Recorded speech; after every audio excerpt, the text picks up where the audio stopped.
نبی صلی اللہ علیہ وآلہ وسلم نے فرمایا، ہر نبی کو ایسے ایسے معجزات عطا کیے گئے ہیں جنہیں دیکھ کر لوگ ایمان لاتے رہے۔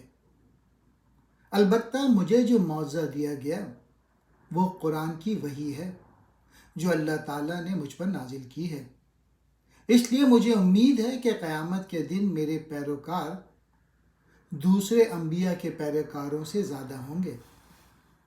رسول اللہ صلی اللہ علیہ وآلہ وسلم کو یہ فرماتے ہوئے سنا، حسد، رشک تو صرف دو آدمیوں پر کیا جا سکتا ہے۔ ایک وہ جسے اللہ تعالیٰ نے قرآن کریم کا علم دیا اور وہ رات کی گھڑیوں میں اس کے ذریعے سے قیام کرتا ہے۔ دوسرا وہ آدمی جسے اللہ تعالیٰ نے مال دیا اور وہ دن رات اس کی خیرات کرتا رہتا ہے۔ آپ صلی اللہ علیہ وآلہ وسلم نے فرمایا، تم میں سب سے بہتر وہ شخص ہے جو قرآن پڑھے اور پڑھائے۔ آپ صلی اللہ علیہ وآلہ وسلم نے فرمایا، جب کوئی مسلمان اپنے اہل و عیال پر ثواب کی نیت سے خرچ کرتا ہے تو یہ خرچ کرنا اس کے لیے صدقہ ہوگا۔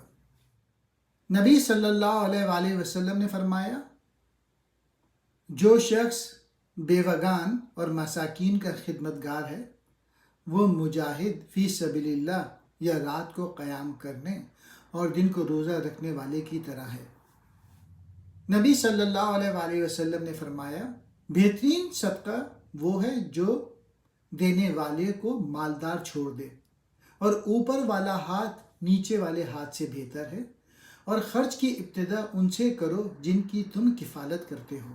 آپ صلی اللہ علیہ وآلہ وسلم نے فرمایا، بہترین خیرات وہ ہے جسے دینے پر آدمی مالدار ہی رہے، اور خرچ کرنے کی ابتدا ان سے کرو جو تمہارے زیر کفالت ہیں۔ آپ صلی اللہ علیہ وآلہ وسلم نے فرمایا، بھوکے کو کھانا کھلاؤ، بیمار کی تیمارداری کرو اور قیدی کو رہائی دلاؤ۔ نبی صلی اللہ علیہ وآلہ وسلم نے فرمایا، کھانے سے پہلے اللہ کا نام لیا کرو اور ہر شخص اپنے سامنے سے کھائے۔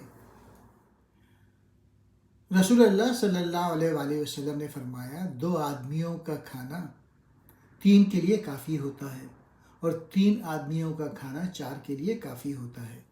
آپ صلی اللہ علیہ وآلہ وسلم نے فرمایا، جب نماز کھڑی کر دی جائے اور رات کا کھانا سامنے ہو تو پہلے عشائیہ تناول کرو۔ آپ صلی اللہ علیہ وآلہ وسلم نے فرمایا، جو مصیبت بھی کسی مسلمان کو پہنچتی ہے اللہ تعالیٰ اس کے سبب اس کے گناہ مٹا دیتا ہے، یہاں تک کہ اگر اسے کانٹا بھی چبھ جائے تو وہ بھی گناہوں کا کفارہ ہو جاتا ہے۔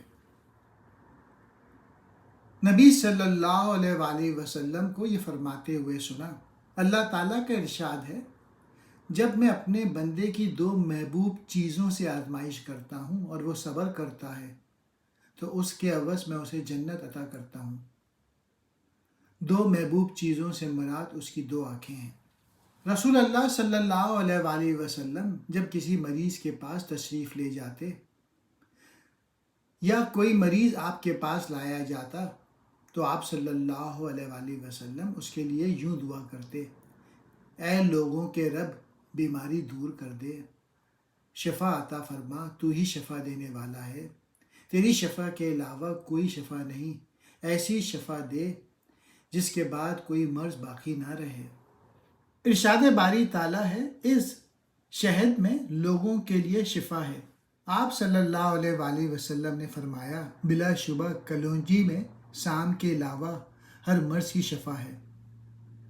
میں نے پوچھا، سام کیا ہے؟ انہوں نے فرمایا، موت۔ آپ صلی اللہ علیہ وآلہ وسلم نے فرمایا، بخار جہنم کی بھاپ سے ہے، لہٰذا تم اس بھاپ کو پانی سے بجھاؤ۔ آپ صلی اللہ علیہ وآلہ وسلم نے فرمایا، اسے دم کراؤ کیونکہ اسے نظر بد لگ گئی ہے۔ نبی صلی اللہ علیہ وآلہ وسلم اپنے بعض اہل خانہ کو یہ دعا پڑھ کر دم کرتے، اے اللہ، لوگوں کے رب، تکلیف دور کر دے، اسے شفا عطا فرما، اور تو ہی شفا دینے والا ہے، تیری شفا کے علاوہ کوئی شفا نہیں، تو ایسی شفا دے کہ کسی قسم کی بیماری باقی نہ رہے۔ نبی صلی اللہ علیہ وسلم نے فرمایا بدشگونی کی کوئی حیثیت نہیں، اس میں بہتر نیک فعل ہے۔ صحابہ کرام نے عرض کی اللہ کے رسول نیک فعل کیا ہے؟ آپ نے فرمایا اچھی بات جو تم میں سے کوئی سنے۔ آپ صلی اللہ علیہ وسلم نے فرمایا چھوت چھات بے اصل ہیں اور بدشگونی کی بھی کوئی حقیقت نہیں، مجھے تو اچھی فعل پسند ہے، یعنی کوئی کلمہ خیر یا اچھی بات جو کسی سے سنی جائے۔ حضرت ابو ہریرہ کو رسول اللہ صلی اللہ علیہ وسلم کے حوالے سے یہ کہتے ہوئے سنا، کوئی شخص بیمار اونٹ کو صحت مند اونٹوں کے پاس نہ لے جائے۔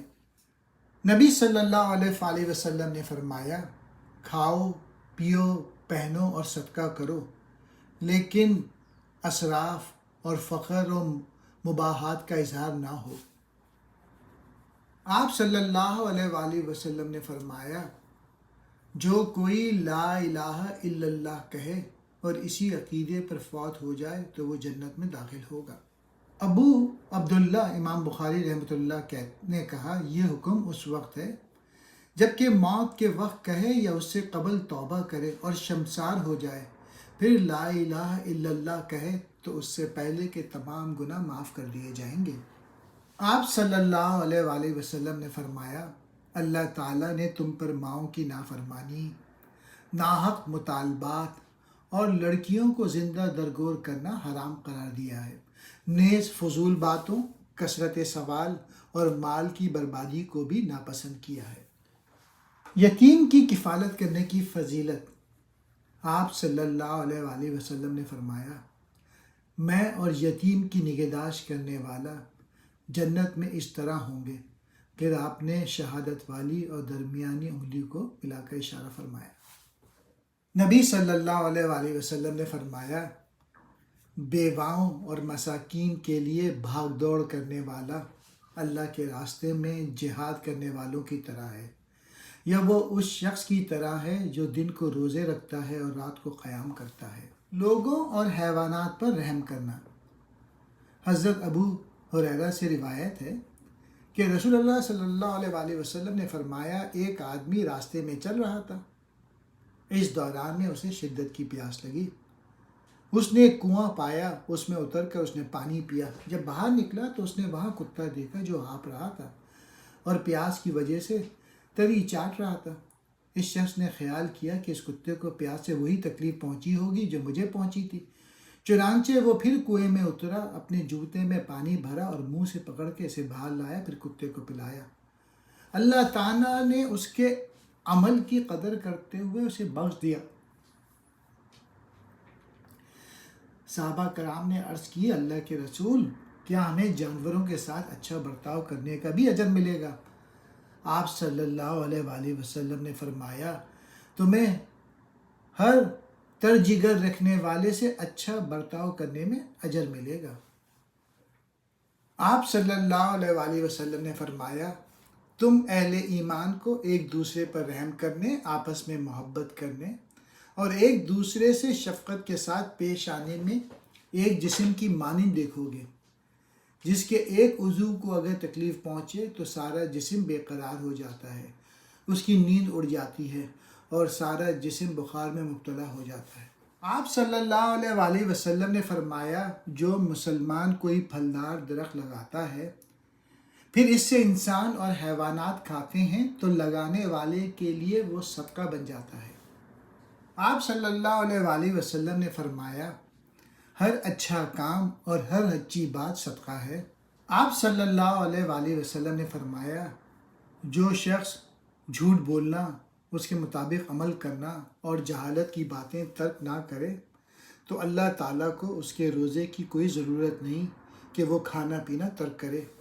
رسول اللہ صلی اللہ علیہ وسلم نے فرمایا ایک دوسرے سے بغض نہ رکھو اور نہ باہم حسد کرو اور نہ ایک دوسرے سے پیٹ پھیرو، اللہ کے بندوں آپس میں بھائی بھائی بن کر رہو، نیز کسی مسلمان کے لیے جائز نہیں کہ وہ اپنے بھائی کے ساتھ 3 دن سے زیادہ قطع تعلقی کرے۔